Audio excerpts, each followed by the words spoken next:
question is God real?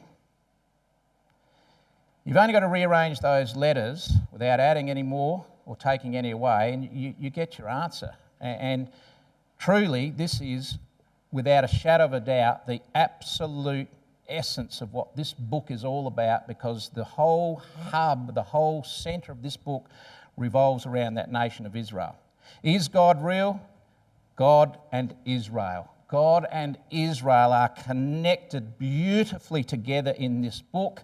It is the hope of this world, this future world, with a plan that God has, centres around that nation. Not because they're better than any other nation. In fact, God says they're worse than other nations. You know, they have not obeyed his laws. They are predominantly over there in complete unbelief of him. More secular Jews, more unbelieving Jews in Israel than there are believing Jews. So it's not because they're any better than any other nation.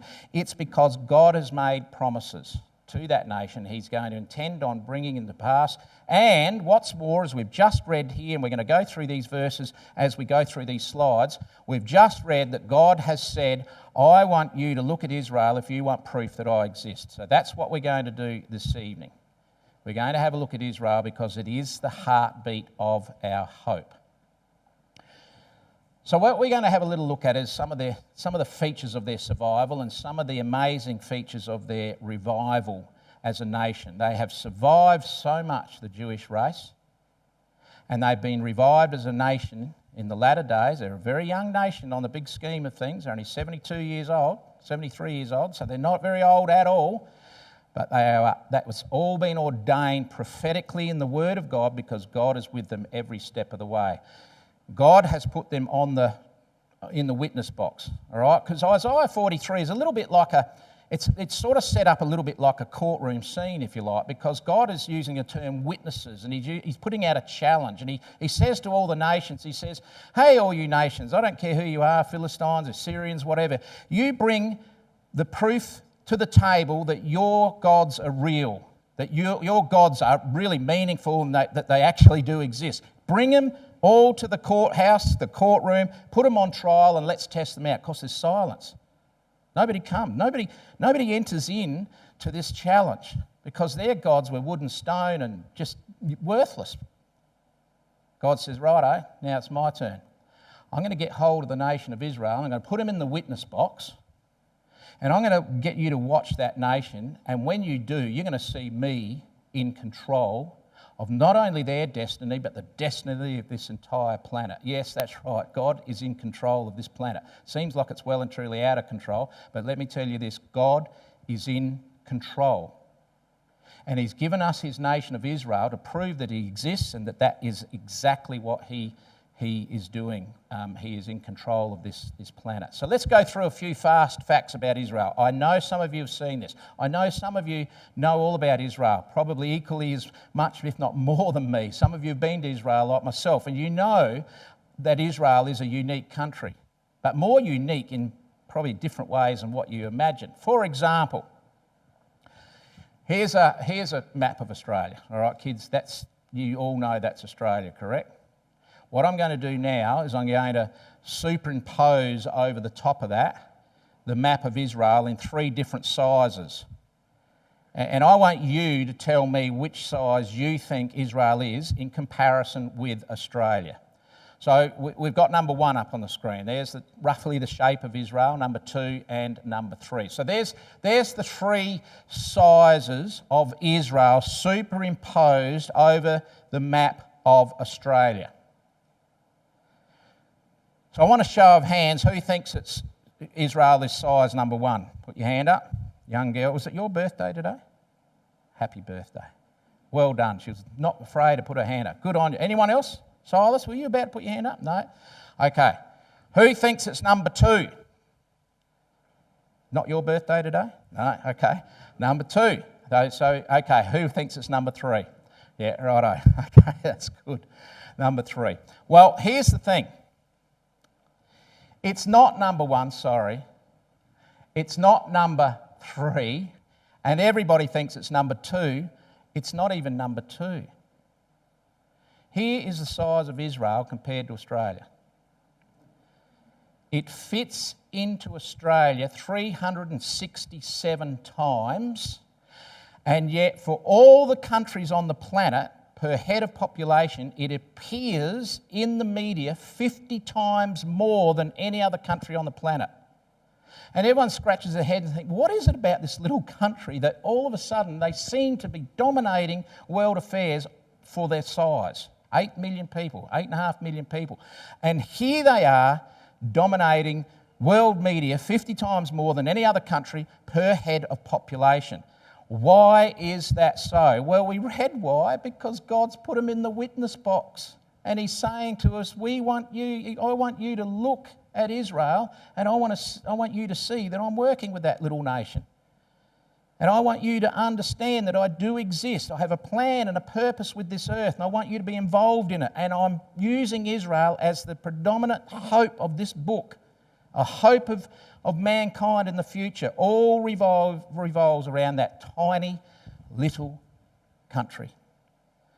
So as Bible students, sometimes we do get a little depressed at times. We get a little bit shaken in our faith perhaps.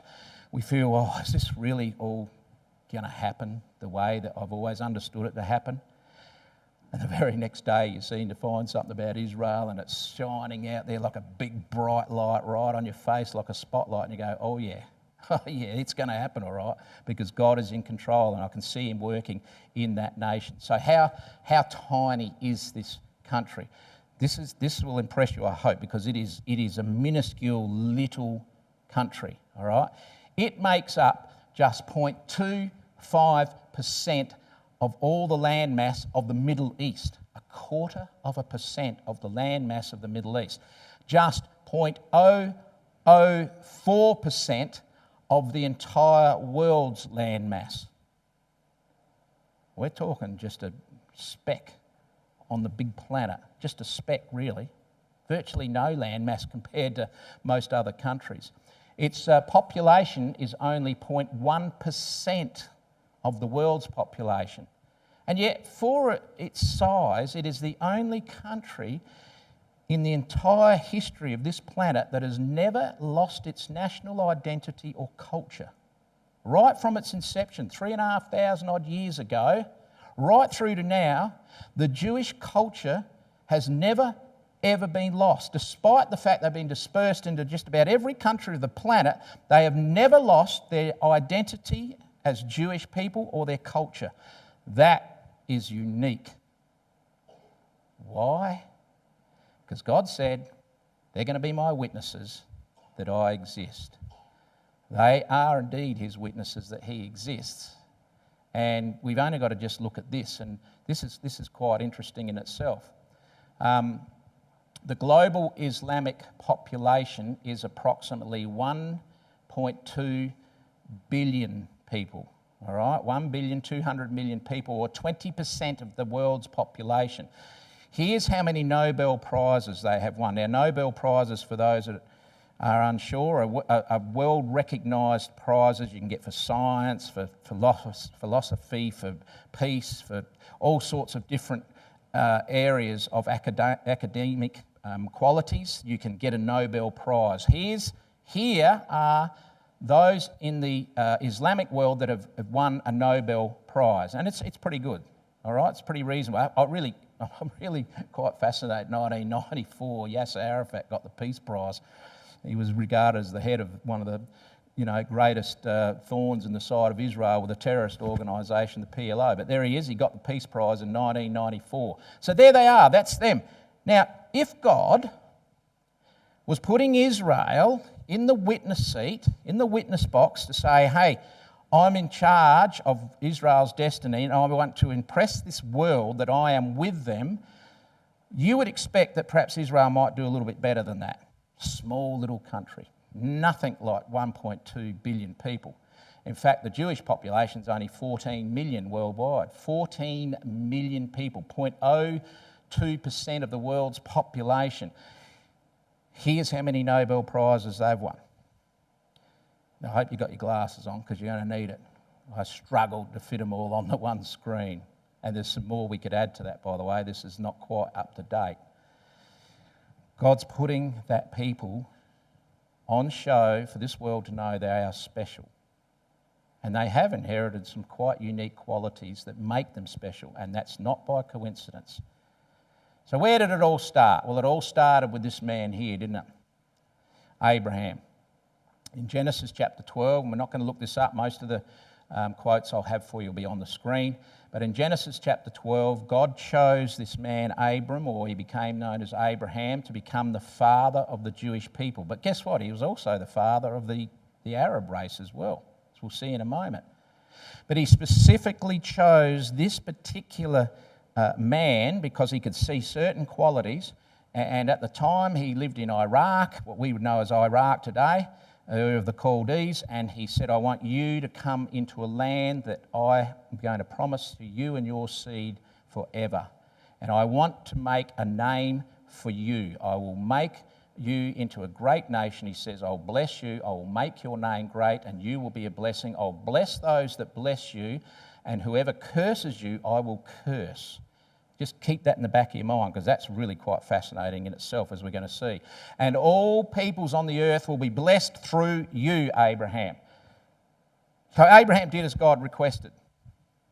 And Abraham got to a very old age, and his wife Sarah did as well, had no children. How was this ever going to be fulfilled? Well, God visited Abraham and his wife and said, you will have children, you will have a child. And Sarah and Abraham, being very old, thought, well, how's that ever going to happen? I'm too old to have a baby, Sarah said. So she allowed Abraham to meet up with Hagar, their handmaid, and said, it must be God's purpose, perhaps, that the lineage comes through our handmaiden. So Hagar had a child called Ishmael. But of course, that wasn't to be. God said Abraham and Sarah would have a child, and Sarah did end up having a child, and that child's name was Isaac. Now, what is really quite interesting about this is that, I found it interesting anyway, Ishmael went on to have 12 sons, who then became the progenitors, if you like, of the Arab race.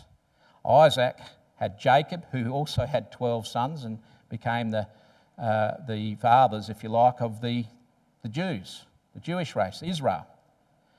So the Arabs and the Jews can trace their lineage back to this one man, Abraham. They're like cousins, really, aren't they? They're blood related. And yet here they are fighting with each other like you wouldn't believe.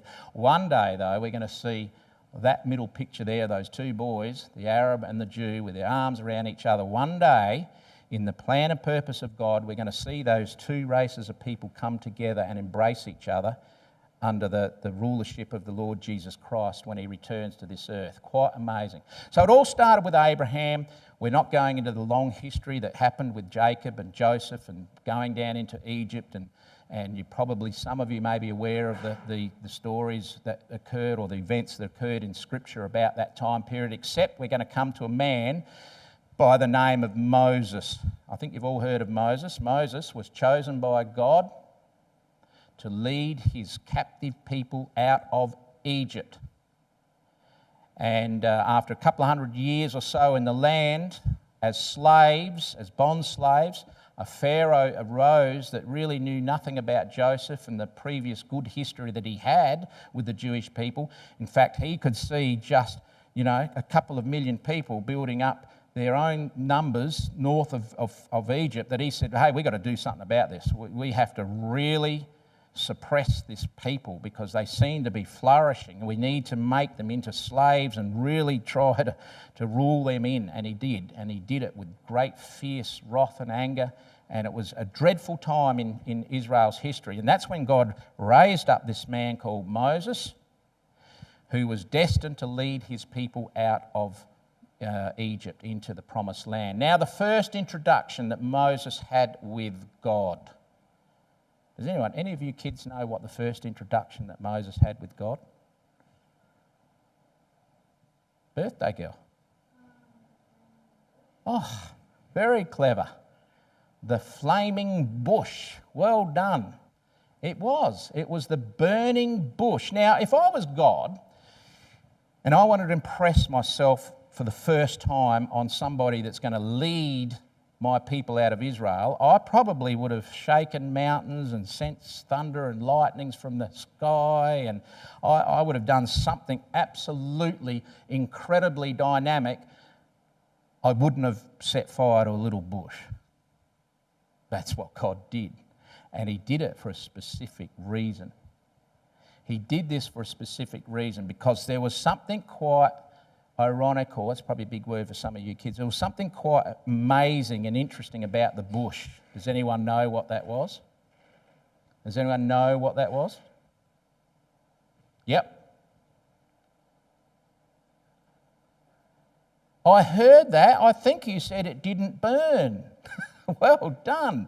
It didn't burn. It was on fire, but it didn't burn up, did it? What was God trying to tell Moses? Well, here's what he was saying. And this is what we need to understand. There was this bush that Moses was brought to. It was on fire. He didn't know what he was looking at except to think after a while that what's going on? This bush is intense heat coming out of it, flames everywhere, but it's staying green. It seems to be always, green and not burning away. What does that mean? Well, in Scripture, flames equals trials. The bush represented Israel. And what God was actually saying was, Israel, you are going to go through an enormous amount of trials. Flames will kindle upon you, but you will never be put out of existence. There's the first and very important prophecy, if you like, that God was giving for all of us to understand that Israel, you are going to go through the most enormous trials in your history, but you will never, ever, ever be put out of existence. Ever. You will stay in existence as a people, as a name, as a culture, and I'll never let you be put out of existence. There's just a couple of quotes on the screen in Malachi 3, Isaiah 43. I am the Lord, I change not. Therefore, you sons of Jacob, a reference to Israel, you will not be consumed. When you walk through the fire, you will not be burned. You will not go out of existence. That's what God said would happen.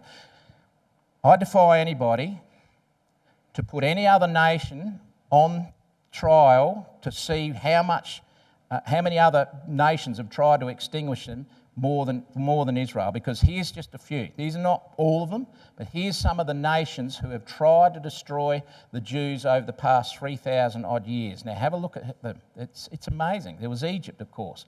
There was the Philistines. There was the Assyrians.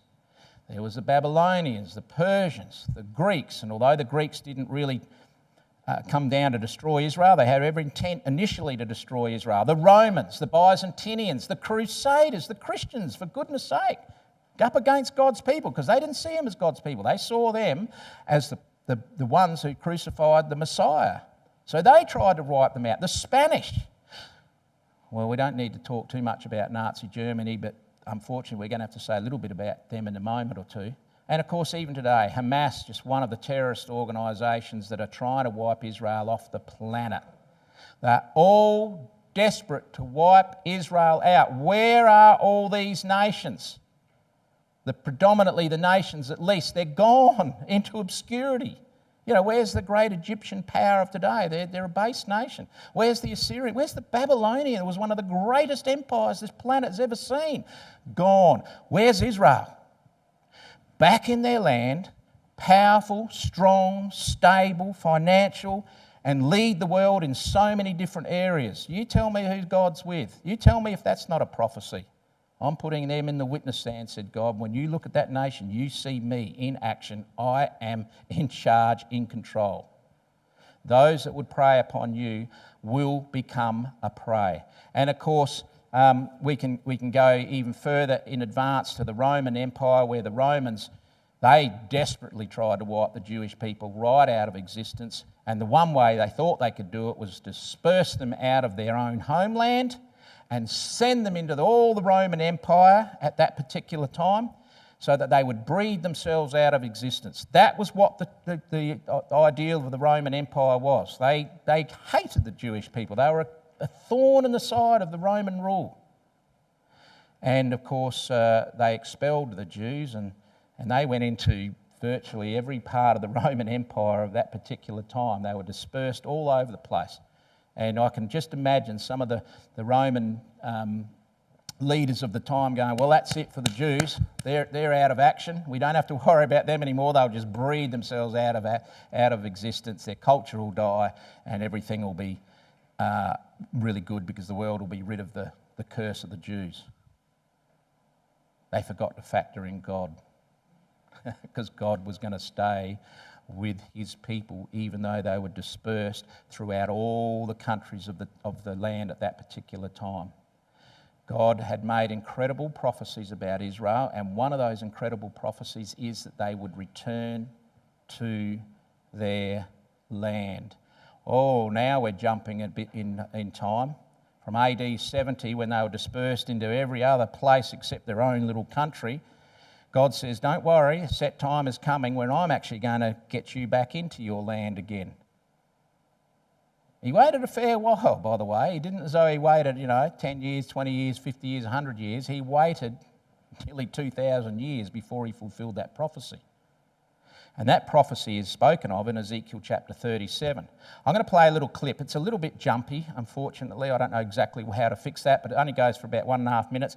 It's a little summary of a section of Ezekiel 37 that talks about all the bones of the scattered bones of Israel, because Ezekiel 37 is a prophecy that Ezekiel saw this vast desert with all these bones sticking out, the skull over there, the arm bone, the leg bone. They're all just very dry bones, indicative of them having been there for a long, long, long time. And then God says to Ezekiel, do you reckon those bones could live? And Ezekiel's going, whoa, I don't know, God, but you'd think that Ezekiel would be looking at that, go, well, that looks pretty impossible for you to make those bones live again. And then suddenly, right while Ezekiel's watching, all the bones are coming back together. The head was joining to the spine and the leg bone. Oh, don't want to start singing the song, leg bone to the knee bone and so on. We all know that song, I think. And the feet. And suddenly they had sinews and then skin, muscle system. And finally God says, now I'm going to breathe life into you. That was meant to make a noise, but it didn't. Breathe into you. And he put into them the breath of life, and they became a living entity, a nation once again. And that was in 1948. Now, that's not all that long ago. 1948, they became a living entity again. Let's just have a little look at this video clip. And again, I apologise that it's a little bit disjointed. Let's have a look. The hand of the Lord was upon me. He brought me out by the Spirit of the Lord and set me in the middle of a valley. It was full of bones. He led me back and forth among them, and I saw a great many bones on the floor of the valley. He asked me, Son of man, can these bones live? I said, O sovereign Lord, you alone know. Then he said to me, Prophesy to these bones and say to them, Dry bones, hear the voice of the Lord. I will make breath into you, and you will come to life. Then you will know that I am the Lord. So I prophesied as I was commanded, and as I was prophesying, there was a noise, a rattling sound, and the bones came together, bone to bone. I looked, and tendons and flesh appeared on them, and skin covered them. But there was no breath in them. Then he said to me, Prophesy to the breath, and say to it, Come from the four winds, O breath, and breathe into these slain that they may live. So I prophesied as he commanded me, and breath entered them.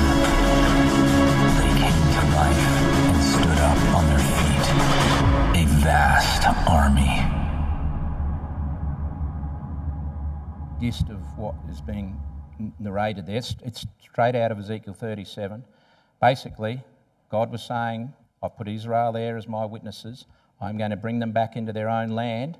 And when I do bring them back in their own land, it's going to be a testimony to this world that I'm still in control, that I'm still well and truly alive, that I do exist, and that Israel are at the centrepiece of his plan and purpose. And that's why, as Bible students, we can never, ever, ever escape the fact that our hope is bound up with the hope of Israel. So when we deal with Ezekiel 37, we're dealing with a section of Scripture that we would want to now show to you how God actually brought the people back to the land, how he revived them to be a national identity once again. So Ezekiel 37, he says this comment. He makes a comment saying, I will bring them, that is Israel, into their own land. Now, they never had a land since AD 70, all right? So they've been pushed out of the land, and from AD 70 right up until 1948, they never had their own land. God says, I will bring you into your own land. I'm not just going to give you a land anywhere. I'm actually going to make sure you come back to the very land you left from. I will make you one nation in the land upon the mountains of Israel. So there, geographically, God is telling us exactly where he's going to bring the children of Israel back to the land. Question is, how's he going to do it?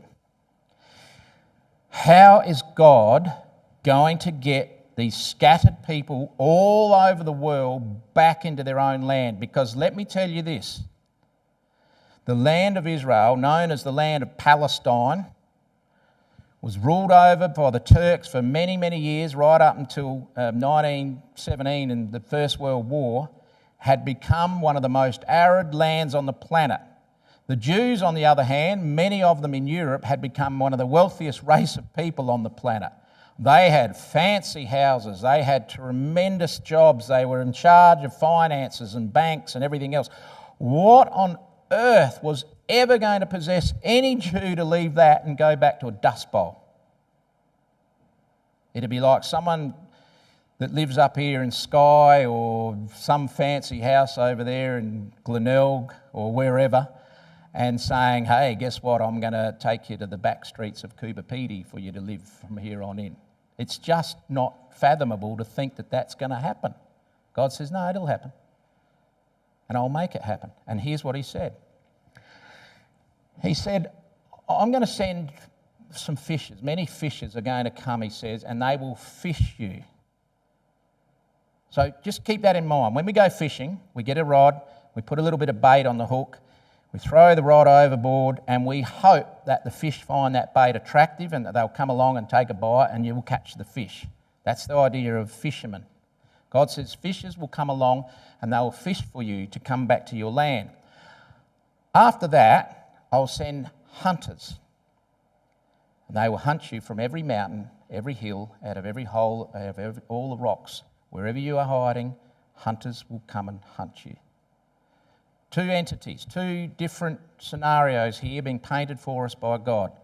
The fishers. Who do we know as the fishermen in the history of Israel, particularly in the 19th, 20th century, that were desperately trying to get a homeland for the people of Israel because they never had a homeland? Well, here's one of them. This man here, Theodore Herzl, was the chairman of the Zionist movement. The Zionist movement being a movement established predominantly to get a homeland for the Jews. And he became the chairman of that in 1898. God says, well, I'm going to send people like him, and he was the main fisherman. He had other helpers with him, so there was many fishermen, but he was the main fisherman. I am going to send people like Theodore Herzl into your lives to try and create an atmosphere whereby you might find it attractive to come back to Israel. Unfortunately, the bait wasn't terribly attractive. But this man and those that followed him laid an extremely important platform, if you like, upon which Israel could return to the land a little bit later on. So God says, I'm going to bring you into your own land. I'm going to bring you back into that what was then an absolute dust bowl. I'm going to make you one nation on the land of Israel. They couldn't get anywhere near getting Israel, what we know Israel today, because the Turks owned it in 1898. The Turkish Empire, the Ottoman Empire, the Turkish power controlled all of that particular area. There's no way they were going to give that back to Israel. Theodore Herzl even went down there. He had meetings with the great Sultan of Turkey that he might have some conversation. He said, well, basically, don't bother us. We're not giving you the land. It's ours. You're not having it. So Theodore Herzl was a little bit despondent, and he wasn't going to give up on his quest to have people come back to the land, or his people, or have a homeland for the Jews. So the British powers that were in power at the time actually said, you know what, we've actually got a little country that you can take for your own, and we would be quite happy for you to go in there and make it a homeland for Israel. And that country was, as we know it today, still is, Uganda. And in 1903, the Uganda policy was put into play in the Zionist movement. And Theodore Herzl, whilst he didn't want to take Uganda, actually argued with his comrades, some of them vehemently opposed to Uganda, but he argued the case that we're never going to get Israel, so forget Palestine, it's not even in the equation. We should settle for somewhere that we can call home. And reluctantly, they were ready to sign off on the Uganda policy. Now, Uganda is a landlocked country in Africa, but very rich in resources and not a dust bowl by any stretch of the imagination. Very fertile, very wonderful, lovely country to be given it on a plate, if you like, by the British Empire. But that wasn't going to fit Bible prophecy, was it? God says, hey, I'm getting you back into your own land. There's no way in the world I'm going to let you sign off on the Uganda policy. These men were ready to sign off on it. So what was going to happen? Because I like this saying here. It's not my saying, but it's a saying anyway that's very true. Bible prophecy is the mould into which history is being poured. And God has created a mould, and history gets poured into it, and it can't break outside that mould. Well, this man and some of his comrades were about to break God's mould. It would not have been very good for Bible students to have acknowledged that Israel went to Uganda when the Bible said, and God says, no, you will go back to your own land. Because here's what would have happened if they'd have signed off on the Uganda policy in 1903. That is where Israel would be today if they'd have signed off on that policy. And that would not fit God's mould of prophecy at all. God said very clearly, behold, I will take the sons of Israel from among the nations where they've gone, and I am going to gather them on every side into their own land and upon the mountains of Israel. I'm not going to let you go anywhere else. You will go where I want you to go, which is back to your homeland. Well, unfortunately, it looked like that was going to be broken, that mould, until God stepped in. And it wasn't all that long before this policy was going to be signed off on. And God steps in, and that man suddenly is taken off the scene at the age of 44, dies of a heart attack. Gone. God works in mysterious ways, and when he can see someone was challenging his policy and prophecy about where the people of Israel were going to go to, he will act decisively and swiftly. And in this case, that man was taken off the scene. And another man who was very vehemently opposed to Theodore Herzl was a man by the name of Chaim Wiseman. And he came on the scene, and he was very relieved that the Ugandan policy was not signed off on. Very relieved. Now, this man's a very interesting character. He was born in Belarus. He emigrated to the UK in the late 1890s. He was a very smart biochemist that the British Parliament held in high regard because he was the one that invented cobalt, or synthetic cobalt, which is a form of gunpowder which helped England in the war. So they felt as though this man was very prominent, and they owed him quite a bit. He was able to, in the early 1900s, before the First World War, he was able to gain an audience with the then Prime Minister of England, of Britain, and his name was Lord Balfour. Yes, he was the Prime Minister once of Britain. And keep in mind, of course, that Chaim Wiseman's bitterly opposed to the Ugandan policy, and he's got this interview with Lord Balfour, the Prime Minister, and a most amazing conversation took place in a very plush hotel in 1905 between the British Prime Minister and this Jewish scientist. And the conversation was to ensure that God's prophetic mould would stay intact. It's a fantastic conversation. I'll just try and explain what it basically was. Here, by the way, is the two men, the pictures of them. Prime Minister, Cain Wiseman, in this hotel room. And Lord Balfour said to Cain Wiseman, I have no idea why you rejected the Uganda policy, which, by the way, was pulled off the table once Theodore Herzl died. Why didn't you take it? Why didn't you follow on in Theodore Herzl's place and sign off on the Uganda policy? Why didn't you do it? It's a great country, fertile, it's ours to give you. We can't give you Palestine. We don't control Palestine. There's no way in the world you're ever going to get control of Palestine. Why didn't you take Uganda? To which Cain Wiseman said to Lord Balfour, the Prime Minister, he said, Mr. Prime Minister, he said, if I were to offer you Paris instead of London to be your capital city, would you accept that on behalf of your people? To which there was a great raucous by the Prime Minister, you know, the typical laughing of the English stoic way of responding to such a question. Don't be daft, man, he said. Don't be daft. London has been at the heart of the British people for 1,000 years. To which Cain Wiseman said, well, Lord Balfour, Jerusalem and Israel has been at the heart of the Jewish people when London was a swamp. And it stopped Lord Balfour in his tracks, and he thought long and hard about that statement. The meeting ended. It's 1905. Nothing had changed. Uganda wasn't accepted. Nothing else had changed. Palestine was still in the hands of the Turks until the First World War. And without a shot being fired, the British took Jerusalem back. They overran the Turks and pushed them out of Palestine, with the help, by the way, of the Australians. We were right there next to the British fighting with them, the Light Horse Brigade. And we forced the Ottomans out, the Turks out of that place, pushed them right back into Turkey, and surprise, surprise, Palestine became under the control of the British people of the United Kingdom.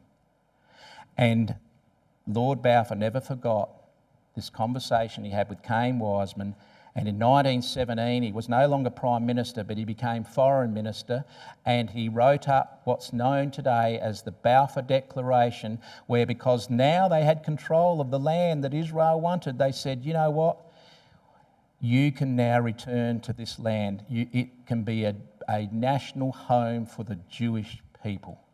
Wow. Talk about God putting Israel in the witness box to prove that he exists. Wow. God rules in the kingdom of men to bring about his plan and purposes, Daniel 4 verse 17. But they didn't come rushing back to the land in 1917. And that's where God says, yes, but you know what? The fishers laid the path. Cain Wiseman was one of those fishermen. So was Theodore Herzl. They laid the platform, they laid the path, but the fish weren't biting. They weren't coming back in their droves. And so God says, hunters will come. They'll hunt you back. They will hunt you back to your land, and there's been no greater hunter in history of the Jewish people than that man there. And Nazi Germany hunted the Jews from to even virtually literally, as the prophet Jeremiah says, out of all the rocks, out of all the caves, out of all the cellars they hid in. The Nazi Germany hunted them relentlessly throughout Europe. And as a result of that, European Jewry lost their businesses, lost their homes, lost everything. They lost family. 6 million of them died in the Holocaust. They were a destitute people. Where could they go? We have a homeland. We've got a homeland we can go back to. This man here Richard Crossman said, certainly without Nazi persecution, Palestine Jewry would not have even been strong enough to win its war of independence, which was the day after they were announced as a nation. They had to fight a war of independence. There was a hunter that God said would come and he would fulfill a purpose. God was not at all, did not in any way, shape or form condone the cruelty of what happened. But he knew this was in the big scheme of things, and we know that Israel is back in that land today because of these hunters. Hunted them back. In fact, have a look at this graph here. When the fishermen came, there was very few people started going back to the land. But when the hunters came, have a look at how that graph just took off. Wow. I'll get you back there, God says. It won't be Uganda. It won't be anywhere else. And by the way, just as a bit of item of interest, the Kimberley Ranges up there in the top end of Western Australia were mooted at one stage as being a homeland for the Israeli people. Can you believe that? Imagine having the nation of Israel up there in the top of Western Australia with 200 other Muslim neighbours in Indonesia. That would not have worked out too well either. But that wasn't to be. None of that was to be. They had to come back to their own land. And God gathered them from all over the place, particularly Europe and Russia, and they made a beeline straight back to the land. I'll get you back to the land, your own land, nation of Israel, mountains of Israel. You will be there because I've put you in the witness box to prove that I exist. Now, we can't dispute this. Seriously, if you've got any doubts whatsoever in your mind that God exists, here's your definitive proof. That's why God says in Isaiah 43, I'm putting them on the witness stand to prove you exist. Don't ever doubt me. Don't ever doubt me. It is going to happen. So the nation of Israel was born, 73 years old, 1948 they were born, 1947 the resolution was passed in the United Nations, 1948 in May they became a nation once again. And they have gone really from strength to strength because God has been with them for that occasion. Now, time's nearly up, but I'm just going to go through a couple of other quick things here before we end with what I think is a really beautiful way to end with a song in a moment, but not for us to sing, but to put on the screen. Here's that quote again. I know I've laboured this quote again, but I think there's a very important aspect to this quote that we need to be aware of. God says, I'll bring you into your own land, and I will place you into your own land, and then you will know that I, the Lord, have spoken it and have performed it, saith the Lord. And I will make you one nation in the land upon the mountains of Israel. Okay, first point we want to know. God says, I have spoken it and I have performed it. And when you look at those particular two quotations there, words, spoken and performed, you can say, well, he spoke it 2,500 years ago and he performed it in 1948. Because Ezekiel's a prophecy spoken 2,500 years ago, even before AD 70. But God said you will be dispersed. These prophecies of many abound in the Old Testament about AD 70, particularly in Deuteronomy, and that they would be dispersed. God spoke it 2,500 years ago. I've made this prophecy 2,500 years ago, and I've performed it in 1948. Now, that's not all that long ago. Kids, that might sound ancient to you, all right? I wasn't alive then. I have a much older sister, Susie, here, right, Auntie Susie, who a lot of people think's my mother, but she would have been quite a teenager in 1948. But I'm only kidding, Susie. But what laughing at Grandma, I can see doing that. What we're saying is God said, I will do it, and he has. So the prophecies about Israel are quite sensational. It's no wonder that God makes that point in again. I know we've laboured this point, but these verses should be coloured in your Bible. You're my witnesses to prove to this world that I am God, that I do exist. And when you think of that fiery, the bush that was on fire, remember it didn't burn? That's been Israel's history throughout all their ages, and particularly even in our own times, we've seen this eternal flame trying to extinguish the Jewish race of people over and over and over again. These countries have tried to wipe the Jews out, and they've been persecuted and tortured and dreadful atrocities against the Jewish people. That's the flames of fire, but God says, you will never, ever be extinguished, ever. And here they are today. They're back in the land. As we said, they're very powerful. They're the only democratic country in the Middle East. They're extraordinarily innovative. They have so many things going for them as a country. And the eyes of the world, even people that wouldn't even have absolutely any clue what this book says, they wouldn't have a clue about Israel's connection to God, they would not know a thing. The eyes of the world, and particularly the hierarchy of the political and business people of this world, eye Israel off as being a conundrum, a phenomenon. How do they do it? What is so unique about these people? Well, anyone that reads this book knows the answer. The reason why they are where they are and why they are like they are is because of God. So, I am with you, says the Lord, to save you. Although I make a full end of all nations where I have scattered you, I will never, ever, ever make a full end of you. So what's the secret of Israel's miraculous survival? What is the secret? Well, it's not a secret because it's here in the Bible. And the secret is very clear. It's God. Because God is at the centre of those people. You know, in Deuteronomy it says, from January the 1st, right, from 12, and I'm extracting this statement a little from the quote in Deuteronomy. I would have put it as a slide, but it's just come to my mind.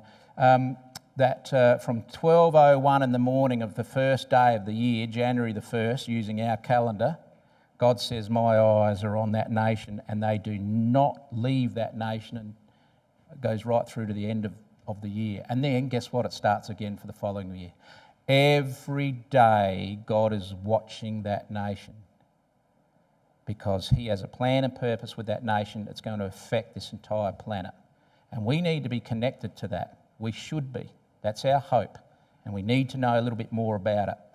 So, from the survival of Israel to the revival of Israel, God has said, I'll make them one nation in the land upon the mountains of Israel. And guess what else he says in that particular chapter, in chapter 37, he says this, and one king shall be king to them all. There has never, ever been a king in Israel since the last king of Israel, which was King Zedekiah. And God says, there will be a king that will come whose right it is, and I will give it to him. That man is none other than the Lord Jesus Christ. Because if you remember, when they crucified him on the cross, they wrote a plaque above his cross in 3 different languages, Jesus of Nazareth, the King of the Jews. He was never a king at that time, but his whole role and purpose is to be the King of the Jews and indeed the King of the entire planet. It's if everything that God has said has come to pass so far, and we can put a tick by all of these things so far, why would we doubt that last bit? We'd be a bit silly, wouldn't we? Yes, I believe. I can see what's happened to Israel. Oh, that's fantastic. Look at the prophecy. Look at the fishers. Look at the hunters. Tick, tick, tick. Israel back in the land. Fantastic. Tick, tick, tick, tick. And one king will be king to them all. Oh, that's what we're waiting for. That's it. That's the next step. How exciting. Christ is very soon to return to this world. The question is, are we ready for it? We need to get ourselves ready now. We need to understand the basic principles of what this Bible teaches. It's not full of fables and fanciful ideas that, unfortunately, many of the churches teach. They're very practical, very logic teachings this Bible contains. And part of that, a lot of that really, revolves around understanding a little bit about Israel and how they figure in the plan and purpose of God.